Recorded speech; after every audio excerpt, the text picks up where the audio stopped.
Volví a casa a la hora del almuerzo. Mi marido estaba en la bañera con la vecina. Cerré la puerta con llave. Llamé al esposo de ella. Ven ahora, le dije. Hay algo que tienes que ver. Cuando él lo vio.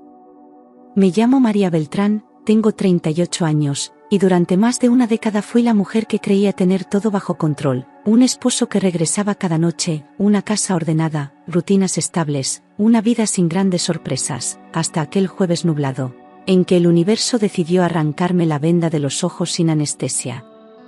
Había salido de la ducha, envuelta en una toalla, cuando noté que Daniel no estaba en la cocina como solía, ni el olor a café llenaba el aire, y el silencio que invadía la casa no era tranquilo, sino tenso, pesado, casi culpable.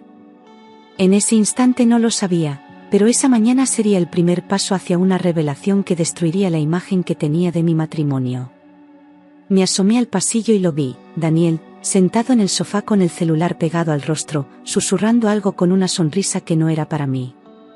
Cuando me acerqué, él escondió el teléfono con torpeza y fingió revisar correos, pero fue en ese gesto, tan pequeño, tan cargado de nerviosismo, donde comencé a sospechar. A veces, lo que parece insignificante es precisamente lo que anuncia el derrumbe.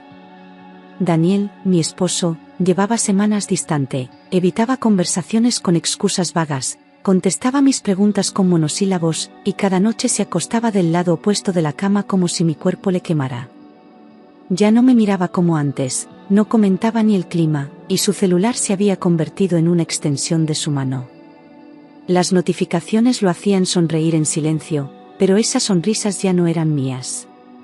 Había un muro invisible entre nosotros, levantado sin gritos, solo con ausencias. Y aunque mi corazón lo sabía, mi mente se negaba a aceptar que algo se estaba rompiendo. Esa mañana, al salir del cuarto, le informé que no volvería a casa al mediodía porque almorzaría en la empresa, como si diera una noticia irrelevante. Lo hice sin intenciones ocultas, simplemente porque tenía una reunión que no podía postergar. Aún así, algo en mí esperaba que reaccionara, que dijera algo, que preguntara si todo estaba bien. Pero su silencio fue más duro que cualquier respuesta. Fue en ese instante que comencé a sentirme invisible dentro de mi propia casa. Él apenas levantó la mirada del celular, sin quitar el ceño fruncido, como si mi presencia fuera un zumbido molesto, un ruido de fondo en su rutina perfecta. Ni un «cuídate», ni un «nos vemos después», solo el sonido sordo de sus dedos tecleando mientras yo me calzaba los zapatos. Me sentí tan fuera de lugar que tuve que morderme la lengua para no reclamar algo que, en teoría, era pequeño. Pero no lo era. Era una grieta. Y las grietas anuncian ruinas. Ya en la oficina, mientras revisaba unos papeles para una reunión importante, noté que faltaba un contrato clave, uno que recuerdo perfectamente haber dejado sobre la mesa de la cocina la noche anterior. Busqué en mi portafolio, en mi escritorio, incluso en el correo digital, pero no estaba en ningún lado. Maldije en silencio y me reproché por confiar en la memoria cuando debía haberlo guardado de inmediato. Ese contrato no era solo papel, era mi responsabilidad. Y me sentí torpe por haberlo dejado justo ahí, donde él también había estado. Respiré hondo, cerré los ojos y tomé la decisión, volvería a casa justo a la hora del almuerzo, cuando Daniel asumía que yo estaba lejos, ocupada, en otro mundo. Pensé en llamarlo, pero algo me detuvo. Tal vez la intuición. Tal vez el miedo a escucharlo mentir sin necesidad. Así que tomé las llaves, pedí permiso para ausentarme un momento y salí sin decir más. No buscaba sorpresas, solo recuperar un contrato. O eso me repetía. Mientras manejaba de regreso, me sentía irritada por perder tiempo, por no ser más cuidadosa, por no poder confiar en la simple rutina de dejar algo sobre una mesa. Pero al mismo tiempo, una presión en el pecho me hacía pensar que esa vuelta tenía otro propósito. No sabía cuál, no lo podía nombrar, pero lo sentía latente. Como si algo estuviera esperándome del otro lado de la puerta. Lo que jamás imaginé fue que esa ida sin aviso sería la más importante de mi vida. Entré en casa con paso rápido, aún con la mente en el documento, sin pensar en Daniel ni en nada más que en recuperar ese papel. Pero apenas cerré la puerta detrás de mí, el ambiente me dio una bofetada. Algo estaba mal. No era un sonido, ni un olor específico.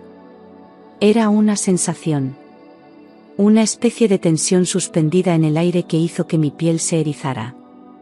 Me quedé inmóvil por un segundo, escuchando, y entonces todo cambió. La casa estaba demasiado ordenada, demasiado limpia, como si alguien hubiera corrido a esconder rastros de algo que no debía estar allí. Los cojines del sofá alineados, el mantel sin una arruga, la luz encendida en el pasillo cuando siempre la apagábamos. El silencio era sospechoso, como si ocultara voces que acababan de callarse. Di un paso hacia la cocina con cautela, ya sin pensar en el contrato. Ahora buscaba otra cosa, la verdad. Fue entonces cuando vi 2 copas de vino en la mesa del comedor. Una aún tenía gotas frescas en el borde, y la otra, estaba tibia, como si alguien la hubiera dejado ahí segundos antes. Me detuve frente a ellas, paralizada, recordando que Daniel jamás bebía vino a esa hora, y que esa botella ni siquiera era nuestra. Mis manos comenzaron a temblar y no era por celos, era por certeza. Alguien más había estado en mi casa. Alguien que no era yo. Un olor a perfume dulce, floral, invadía el ambiente, pero no era mío. Jamás he usado fragancias así. Ese aroma impregnaba el pasillo con descaro, como una risa silenciosa que se burla de quien llega tarde. Me acerqué lentamente, conteniendo la respiración, porque cada paso me acercaba a algo que no estaba lista para enfrentar. Ese perfume no era una pista, era una confesión sin palabras. Y yo, sin quererlo, acababa de convertirme en testigo de mi propio engaño. Mis ojos se clavaron en una toalla húmeda tirada en el piso de la sala, como si alguien hubiera pasado con prisa, secándose apenas el cuerpo antes de correr a esconderse. La textura de la tela aún brillaba por la humedad, y por un instante me sentí fuera de mi propia casa, como si esa escena le perteneciera a otra mujer, a otra vida. Me agaché, la toqué, y confirmé lo que ya era evidente, no era mía. Nadie más tenía motivo para estar allí. Nadie, excepto alguien que sabía que yo no estaría. La puerta del baño estaba entreabierta y desde allí escuché movimientos torpes, bruscos, como pasos en falso o cosas cayendo al suelo. No eran risas, no eran voces sueltas, eran susurros nerviosos, como los de 2 personas atrapadas intentando reacomodar una mentira en segundos. Me acerqué despacio, mi corazón golpeando contra el pecho como si quisiera advertirme. Pegué el oído por un instante, contuve el aliento, y supe que no estaba sola. Había alguien ahí adentro que no debía estar. Desde la rendija de la puerta, mis ojos bajaron lentamente hasta detenerse en algo que me heló la sangre, una blusa roja, arrugada, caída en el suelo del baño. Era provocadora, corta, con los tirantes aún enrollados como si hubiese sido quitada con urgencia. Yo no tenía ninguna prenda así. No necesitaba preguntarme de quién era. El color vibrante parecía gritar que aquella mujer no tenía miedo de ser descubierta, hasta ese momento. Empujé la puerta del baño con una calma que no sentía y, al abrirla del todo, el mundo que conocía se derrumbó sin hacer ruido. Daniel y Lucía, nuestra vecina, estaban completamente desnudos dentro de la bañera, uno frente al otro, sus cuerpos aún entrelazados. No me gritaron, no saltaron, no se cubrieron de inmediato. Solo se quedaron ahí, congelados, como si el tiempo hubiera decidido castigarlos a vivir ese segundo eterno. Y yo no lloré. No grité. Solo observé. Lucía tenía el cabello mojado cayendo sobre sus hombros y sus labios aún rojos de un labial barato que jamás había usado frente a mí. Daniel, mi marido, sostenía su cintura bajo el agua, sus manos temblaban, pero no la soltaba.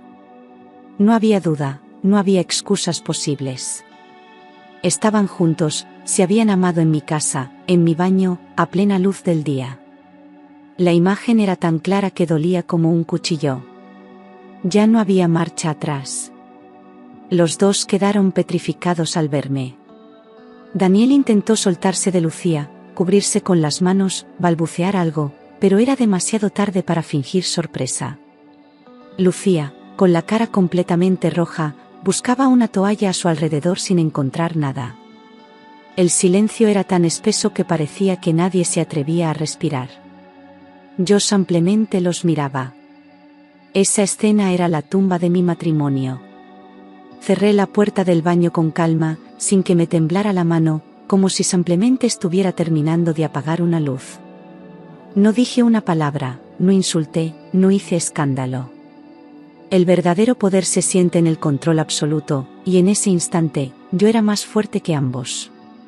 Caminé hacia el pasillo en silencio, con los latidos golpeando mi garganta. Había tomado una decisión, y no iba a titubear. Giré la llave del baño y los encerré adentro, dejando que el clic del seguro resonara como una sentencia. Inmediatamente comenzaron los golpes desde dentro, primero suaves, luego desesperados, seguidos de súplicas ahogadas. Lucía decía mi nombre entre jadeos de pánico, y Daniel exigía que le abriera, como si aún tuviera derecho a imponer algo. Pero yo no tenía prisa. Por primera vez en años, todo estaba en mis manos. Y no pensaba soltar el control tan fácil. Me detuve frente al espejo del pasillo y vi mi reflejo. Mi rostro estaba pálido, tenso, pero firme. No reconocía a la mujer que me devolvía la mirada, y aún así, me sentí orgullosa de ella. Era alguien rota, sí, pero no vencida. Era alguien que había amado con lealtad, y ahora había sido traicionada con desprecio. Ya no era la misma. Y eso, lejos de asustarme, me daba fuerza. Tomé mi celular con manos frías y busqué en mis contactos el número de Héctor, el esposo de Lucía. No hablábamos más allá de lo necesario, pero siempre lo consideré un hombre correcto. Su nombre brillaba en la pantalla como una decisión irreversible. Dudé solo un segundo, luego marqué. Él también merecía saber la verdad. Porque si yo me caía, ella no iba a quedar impune. Héctor, ven ahora mismo. No preguntes. Solo ven, dije en voz baja pero firme, con una calma que no coincidía con el huracán que llevaba por dentro. Él tardó un par de segundos en responder, confundido, pero escuchó el tono de mi voz y supo que algo serio ocurría. Colgó sin pedir explicaciones, y yo me quedé mirando la pantalla del celular, sintiendo cómo cada segundo se estiraba. Detrás de la puerta del baño, los golpes se habían hecho más suaves, como si también supieran que el final estaba cerca. Nada sería como antes. Mientras esperaba, entré a la cocina con pasos lentos, intentando ocupar mi mente en algo que no fuera la imagen de sus cuerpos juntos. Sobre la mesa, además de las copas de vino, había un plato con restos de comida servida para dos. Cubiertos aún húmedos, servilletas arrugadas, el pan a medio partir, todo indicaba que habían almorzado con calma, como si mi casa fuera su escondite privado. Me costaba respirar. Me sentí una extraña en mi propia cocina. Caminé hacia la sala y ahí encontré la chaqueta de Lucía tirada sobre mi sofá, abierta, como si se la hubiera quitado sin cuidado. Reconocí ese abrigo, la había visto usarlo en el supermercado del barrio, sonriente, saludando como si nada. Sentí náuseas al imaginarla deslizándose por mi casa con seguridad, como si le perteneciera. Todo tenía su olor, su descaro, su cinismo. Quise gritar, pero me contuve. El silencio era más poderoso. Desde el baño, comenzaron los ruegos. Daniel gritaba diciendo que no era lo que parecía, y Lucía lloraba suplicando que, por favor, no llamara a nadie. Cada palabra era una puñalada, no por el contenido, sino por la desesperación fingida. ¿Qué esperaban? ¿Que los perdonara? ¿Que hiciera como si nada? Me quedé quieta, mirando las sombras bajo la puerta, mientras ellos se hundían en su propia culpa. Ese encierro era solo el principio. Ignoré sus voces y me quedé en silencio mirando por la ventana del comedor, observando los árboles que se mecían con el viento como si el mundo siguiera igual. Pero no era así. Mi mundo acababa de colapsar. Afuera todo parecía normal, pero dentro de mí había un incendio que no iba a apagarse tan fácil. Yo no estaba esperando a Héctor. Estaba esperando justicia. Estaba esperando que todo cayera en su lugar. Héctor llegó en menos de 10 minutos, con la camisa arrugada, la cara sudada y una expresión de pánico que me rompió el alma. Bajó del coche casi corriendo, preguntando si algo había pasado con su hija. Esa pregunta me dolió más que cualquier otra cosa. No tenía idea de que su esposa era el verdadero problema. Le hice una seña con la mano para que entrara. Mi voz aún no salía. Sin decir una sola palabra, lo conduje por el pasillo, con pasos lentos, como si cada metro que avanzábamos lo llevara más cerca del abismo. Él me miraba, intentando entender, buscando en mi rostro alguna pista. Pero yo no tenía respuestas. Solo un acto que mostrar. Y lo iba a ver todo, como yo lo vi. Sin filtros. Sin advertencias. Héctor vio la blusa roja en el suelo antes siquiera de llegar a la puerta del baño. Se detuvo en seco, su rostro perdió el color y su cuerpo tembló como si alguien le hubiera arrancado el aire. No necesitó más pruebas. Ya lo entendía todo. El dolor en sus ojos era idéntico al que yo sentí minutos antes. Esa sincronía nos unió sin hablar. Me acerqué a él con decisión, sin drama, y le puse la llave del baño en la mano. Ellos están ahí, dije, sin subir la voz, sin bajar la mirada.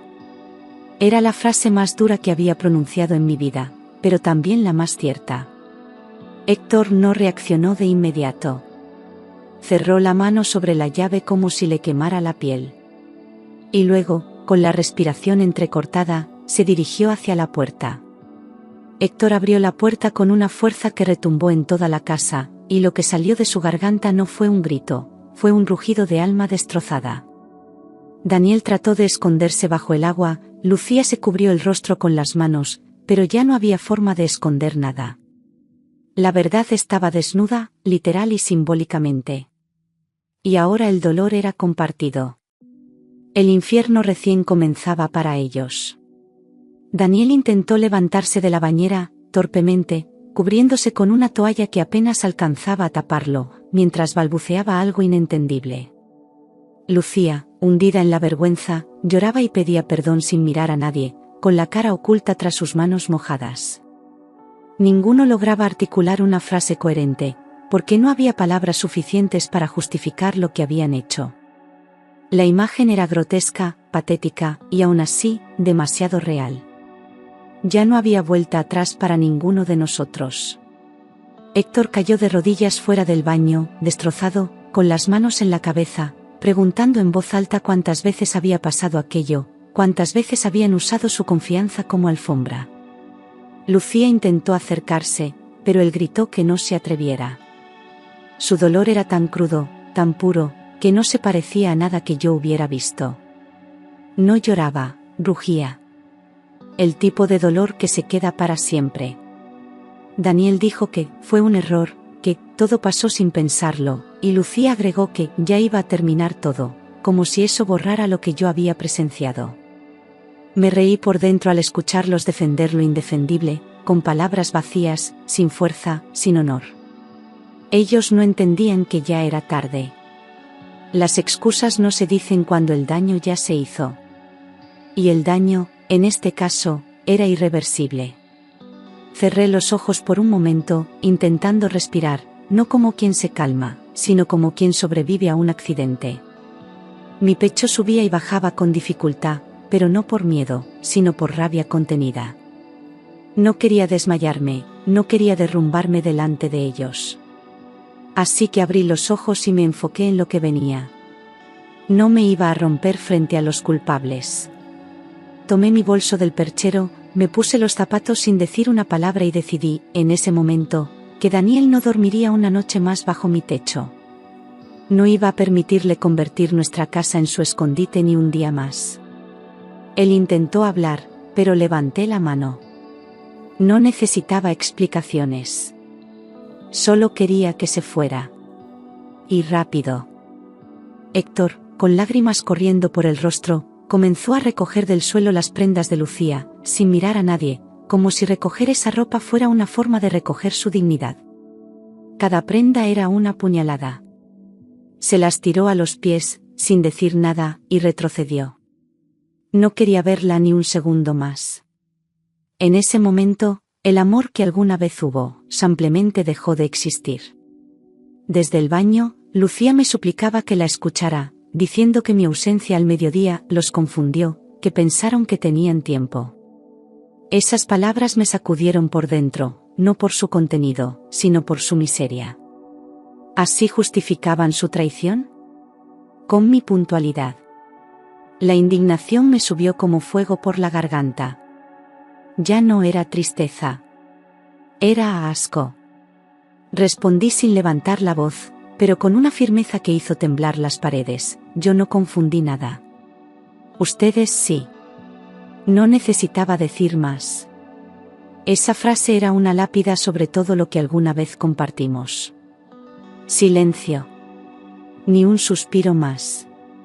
Hasta ellos sabían que nada podía reparar lo que acababan de destruir. Estaban sentenciados. Por mí. Por la verdad.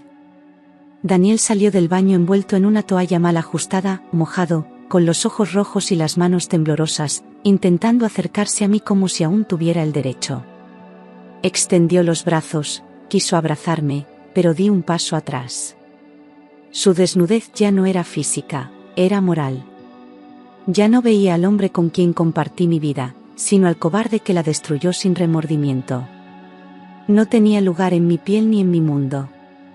Intentó justificar todo diciendo que estaba pasando por un momento difícil, que se sentía perdido y que eso lo llevó a cometer errores.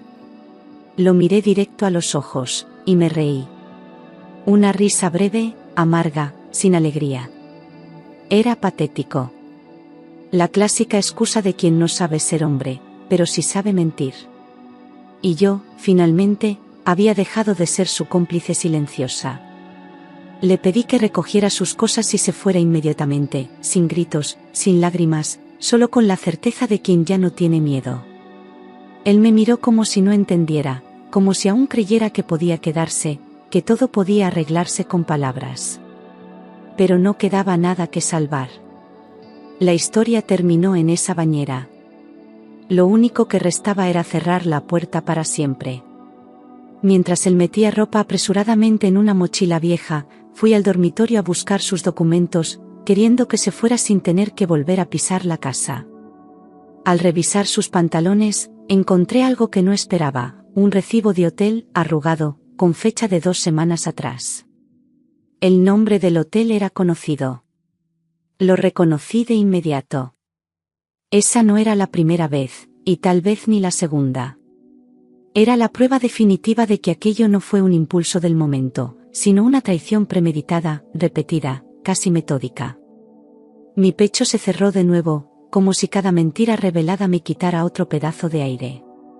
Ya no se trataba solo de una infidelidad, era una vida paralela. Y yo, mientras tanto, viviendo en la ignorancia más cruel. Me sentí burlada en todos los niveles. Cuando lo confronté con el recibo en la mano, Daniel guardó silencio. No negó nada, no explicó, no pidió perdón. Fue un silencio cobarde, uno que dice sí sin pronunciarlo. Bajó la mirada, como si por fin entendiera el tamaño del desastre que había provocado.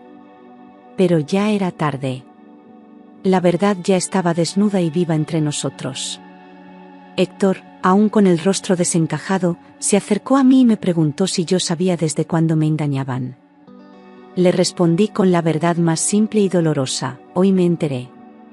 Antes de eso, yo confiaba. Esa frase lo derrumbó. Asintió con los ojos llenos de rabia y decepción. Éramos 2 extraños unidos por la misma traición. Después de que Daniel se fue con su mochila a medio cerrar, me senté en el suelo de la sala, sin fuerza ni para llorar. El silencio se volvió abrumador, como si cada objeto de la casa fuera testigo de mi humillación. Cerré los ojos, me abracé las rodillas, y finalmente dejé que las lágrimas salieran. No lloré cuando los vi juntos. Pero ahora sí. Porque ya no estaba sobreviviendo. Estaba sintiendo. Héctor se sentó a mi lado sin decir nada, sin tocarme, sin ofrecer palabras vacías. Solo estuvo ahí, respirando conmigo, compartiendo el mismo aire contaminado de traición. Éramos dos desconocidos en una casa rota. Pero en ese momento, su silencio fue el único consuelo real. A veces, la compañía más valiosa es la que no intenta arreglar nada, solo permanecer. En los días siguientes, descubrí mensajes en la computadora, fotos ocultas, conversaciones codificadas con frases internas, y hasta planes de viaje entre Daniel y Lucía. No habían sido discretos. Solo confiaban ciegamente en mi ceguera. Me sentí tonta, usada, desechada. Cada archivo que leía era como revivir la escena del baño una y otra vez. Y aún así, necesitaba saber todo. Tenían apodos secretos, frases íntimas, una rutina compartida que nunca sospeché. Eso me destrozó más que cualquier imagen física. Porque la conexión emocional que descubrí era profunda, sostenida en el tiempo, casi romántica. No fue una aventura cualquiera. Fue una doble vida. Y yo era la figura decorativa que completaba el engaño. Comencé terapia con una psicóloga que me recomendó una colega del trabajo. Al principio, solo hablaba entre sollozos, sin poder hilar una frase completa. Estaba rota. Mi mente no paraba de repetir las escenas, las frases, las fechas. Me alejé del mundo por semanas. Desaparecí para todos. Pero por dentro, estaba tratando de volver a existir. Héctor pidió el divorcio de Lucía sin titubeos, con una frialdad que solo el dolor profundo puede provocar. Ella intentó detenerlo, jurando que aún lo amaba, pero ya no tenía poder sobre él. Abandonó el barrio casi a escondidas, evitando miradas, escapando de las consecuencias de su elección.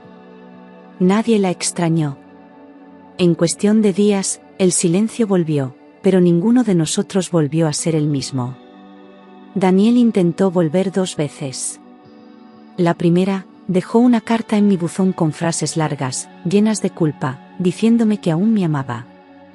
La segunda, mandó flores al trabajo con un mensaje ridículo: nadie me entiende como tú. No respondí. No porque no doliera, sino porque ya entendí que el amor no basta cuando se ha cruzado el límite del respeto. Y él lo cruzó sin mirar atrás. No respondí. Guardé silencio. Porque había comprendido algo brutal: el amor no sobrevive a tanta basura. Por más historia, por más recuerdos, por más promesas, hay cosas que no se reparan. Y una de ellas es la dignidad. Daniel destruyó la nuestra con las manos, con su cuerpo, con sus decisiones. Lo perdí, pero también me recuperé a mí misma. Un día, mientras revisaba correos en el teléfono, recibí un mensaje inesperado: ¿cómo te sientes hoy? Era Héctor. No hablábamos desde hacía semanas, pero su pregunta no llevaba presión, solo humanidad. Me sorprendió lo mucho que necesitaba esa frase. Le respondí sin pensarlo. Y en esa respuesta, algo dentro de mí se abrió por primera vez desde el desastre. Hablamos durante horas, primero por mensajes, luego por teléfono, sin mencionar la traición, sin repetir el pasado. Hablamos de libros, de música, de lo que soñábamos antes de ser adultos rotos. Descubrí que él también tenía heridas viejas, mucho antes de Lucía, y que no buscaba salvar a nadie. Solo compartir. Y yo, por fin, me sentí escuchada sin juicio. Empezamos a vernos para tomar café, sin expectativas, sin etiquetas. A veces caminábamos por el parque en silencio, otras veces nos reíamos como adolescentes, como si por fin el aire no doliera. Héctor era distinto a lo que recordaba. Ya no era solo el esposo de la vecina. Era un hombre real, quebrado, pero genuino. Y eso lo hacía infinitamente más valioso. Me descubrí sonriendo sin esfuerzo cuando estaba con él. No era una sonrisa fingida ni una máscara de «ya estoy bien». Era algo suave, natural, como si la vida me diera permiso de volver a sentir. No era amor aún, era alivio. Pero en medio del caos, Eso ya era un milagro. Porque después de tanto, aprender a reír otra vez, era el primer paso hacia algo nuevo. Poco a poco, la culpa dio paso a la compañía. Y la compañía se volvió afecto. No hubo confesiones súbitas ni besos inesperados, solo una presencia constante que se sentía como hogar. No me enamoré de Héctor por contraste con Daniel. Me enamoré porque me hizo sentir paz. Y en mi mundo nuevo, la paz valía más que cualquier pasión vacía. Comenzamos a salir oficialmente 3 meses después del caos. No lo anunciamos, no lo publicamos. No era para el mundo. Era para nosotros. Íbamos despacio, cuidando cada paso, aprendiendo a querernos sin prisa. Y por primera vez, sentí que el amor no era una batalla, sino un refugio. Daniel se enteró y quiso causar problemas.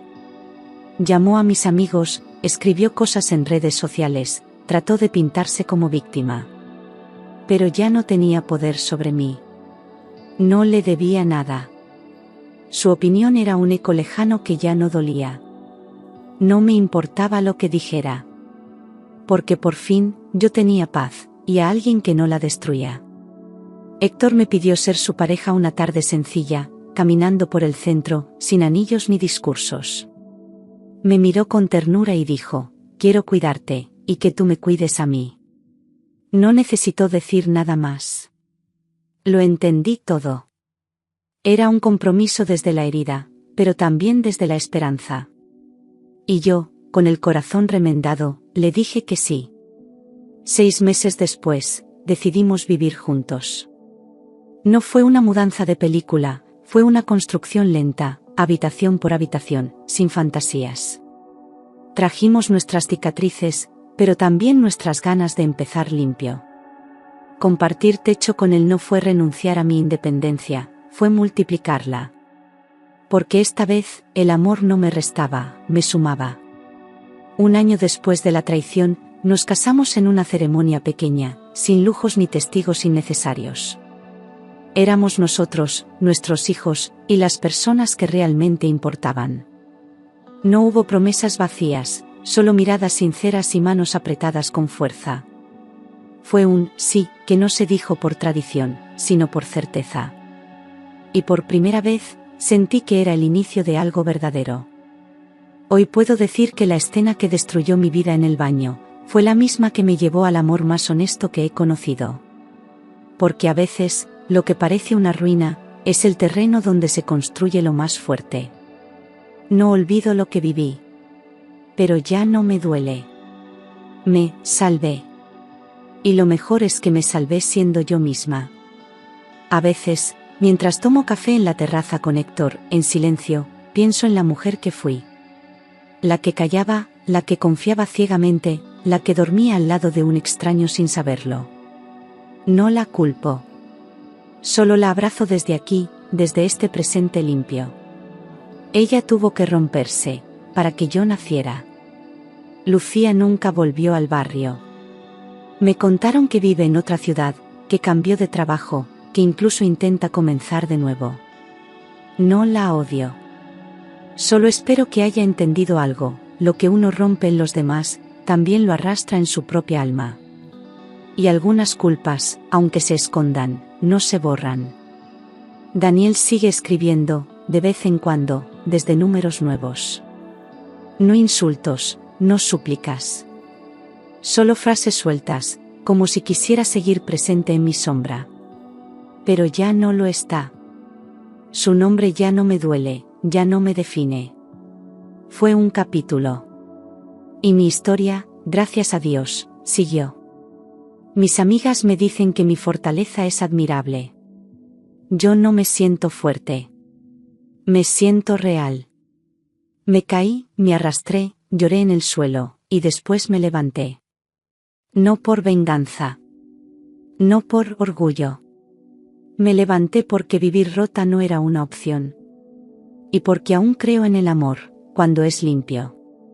Si alguien allá afuera está leyendo esto y ha sido traicionado, solo puedo decirle una cosa, no se termina ahí. El dolor no es la última página. Hay vida después del derrumbe. Hay amor después del abandono. Pero primero, hay que elegirse. Como yo me elegí. Como tú también puedes hacerlo.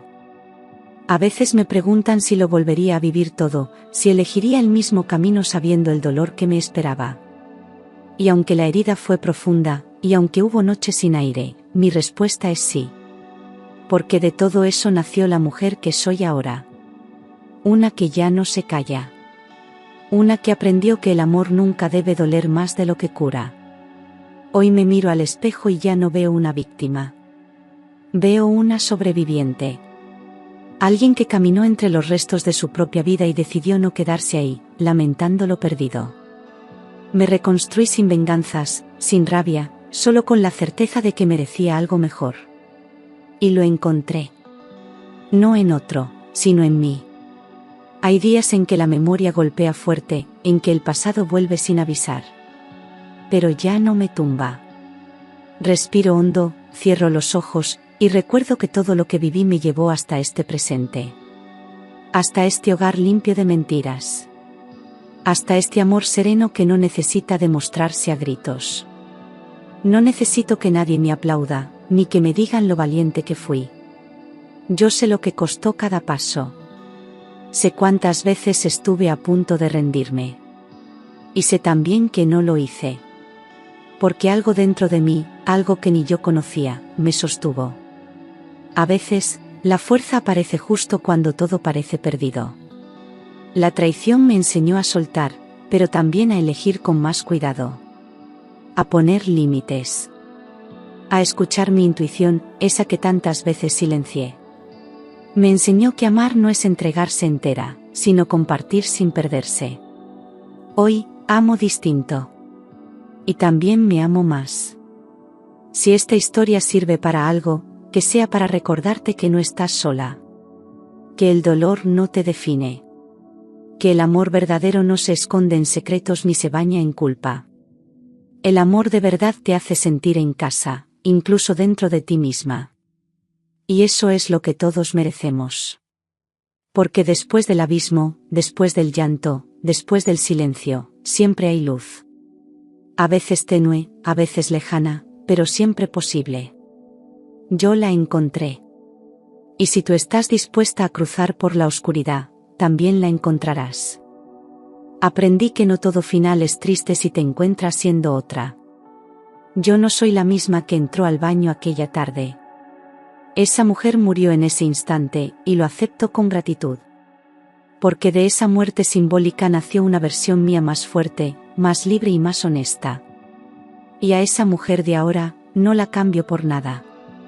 No tuve justicia legal, ni venganza perfecta. No necesité destruir a nadie para sanar. La justicia real llegó en forma de claridad, de dignidad recuperada, de noches en calma. No hay castigo más fuerte que perder a quien te amaba de verdad. Y ellos lo perdieron todo, por no valorar lo que tenían. Héctor y yo seguimos caminando despacio, sin presiones, sin promesas innecesarias. Lo construimos con paciencia, sin basarlo en el dolor, sino en la elección diaria de cuidarnos. A veces basta una mirada suya para recordarme que sí es posible volver a confiar. No en todos, pero sí en alguien que lo merezca. Ahora sé que amar no es perderse. Que dar todo no significa anularse. Que el amor sano no hiere ni miente ni exige explicaciones constantes. El amor que vale la pena es ese que te mira a los ojos y dice, no tienes que ser perfecta, solo tienes que ser tú. Y eso, me salvó. A veces me preguntan si lo perdoné. Y la verdad es que sí, pero no por él, por mí. Perdonar fue cerrar una puerta, no abrir otra. Fue liberar espacio en el alma para lo nuevo, no justificar lo imperdonable. Porque perdonar no es olvidar, es soltar el peso que ya no quiero cargar. Y así terminó esta historia, con una traición que lo cambió todo, y con una mujer que eligió no quedarse rota. Me llamo María Beltrán. Y si alguien vuelve a preguntarme cómo comenzó mi nueva vida, solo diré, el día que cerré la puerta del baño, también abrí la de mi libertad.